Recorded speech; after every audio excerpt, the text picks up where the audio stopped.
Hey everyone, it's Fred here from Hillians Bricks with another Lego investment rating video. So this is our second one. So if you're new on this channel, make sure you subscribe because we do a lot of analysis in terms when it comes to Lego, whether it's from a bricklink perspective or from an investment perspective. So I've devised kind of a scorecard methodology where I put Lego sets through some sort of an analysis, and I use 7 metrics where I just analyze all the sets. And in this video, I'm going to be showing the result of that. So if you're interested in finding out more about the methodology, I've got a separate video, so I recommend checking that one out. I'm not going to explain every single methodology over and over again in these videos. And if you're interested in any particular set, either leave a comment here in this video, and also if you're a Patreon member, we have a thread there, so leave a comment there in terms of the Patreon. So we do take priority from our Patreon members, but if nobody has any comments, we will just pick one for you guys. So but we've noticed from the first videos that a lot of people want me to do quite a few sets, so but please just post one at a time. So in today's one, we've got a comment from a Patreon member. His name's Jeff, and he's noticed how well the TIE Fighter helmet is doing. So he's requested to see how the Scout Trooper or the Darth Vader helmet is doing. So in this video, I'm going to be looking at 75304, the Darth Vader helmet. So we're going to be going through that in terms of our methodology and looking at all the metrics. So let's start with the first metric, which is affordability. And this set is £60 RRP, so it's not ultra cheap, it's not very expensive either, so it sits somewhere in the middle. And basically because of that, we've given it a 3.5 star rating.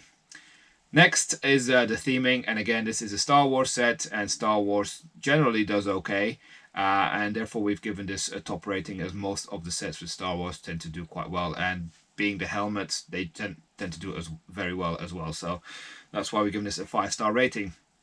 Next, we're going to talk about the ratio.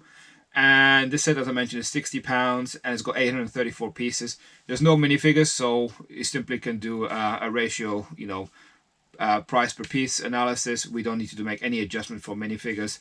And based on that, it sits somewhere in the middle in terms of the ratio that we're looking at, and therefore we've given this 3-star rating.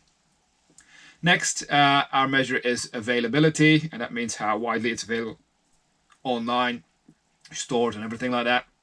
And we've given this a medium rating, so it is available on Amazon, many online places, but it's not something that you're necessarily going to find in your supermarket from a day-to-day, so that's why it's not widespread, and because of that we've given this a 2.5 star rating.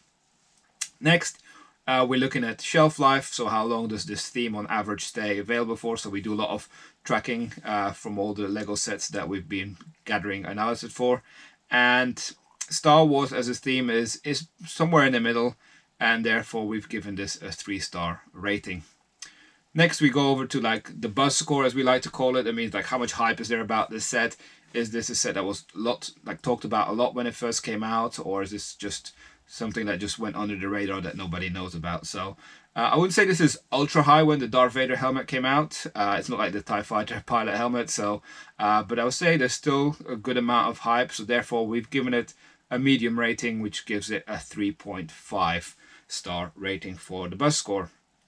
Next, we've got the box size, and box size is important because we don't want to have big boxes collecting dust because of storage, and also more expensive. So this box actually fits into a small Royal Mail parcel, and therefore we've given this a small parcel rating, which means it's a 5-star rating. So it's a bit bigger than the smaller sets, but still, when it comes from a shipping perspective, this shouldn't cost an arm and a leg, and therefore we've given this a 5-star rating. Now, we've only got 3 ratings when it comes to box sizes. So what does this mean from an overall score perspective? So the overall score for this set came out at 6.38 out of 10. So remember, you're never going to get close to 10 just the way the calculation works, and it's looking at it how this set performs relative to others. As I'm collecting more and more data of more sets, we're going to start getting an average, and we're going to see how far the sets deviate from the average. Now, as this is only the second set that we have, it means this is number 2 in the leaderboard, so we're going to create a leaderboard of the top 10, and then eventually, once we got more than that, we're going to start making a spreadsheet available for our Patreon members where they can kind of see how all the sets are performing. Just bear in mind the averages are probably going to be quite high because people who are requesting this generally want to know how well certain sets are doing, and generally it's the sets that people have seen so far are picking are sets that tend to be on the higher end.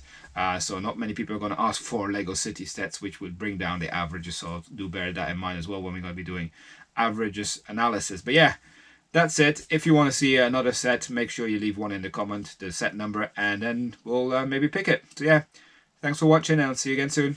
Bye for now.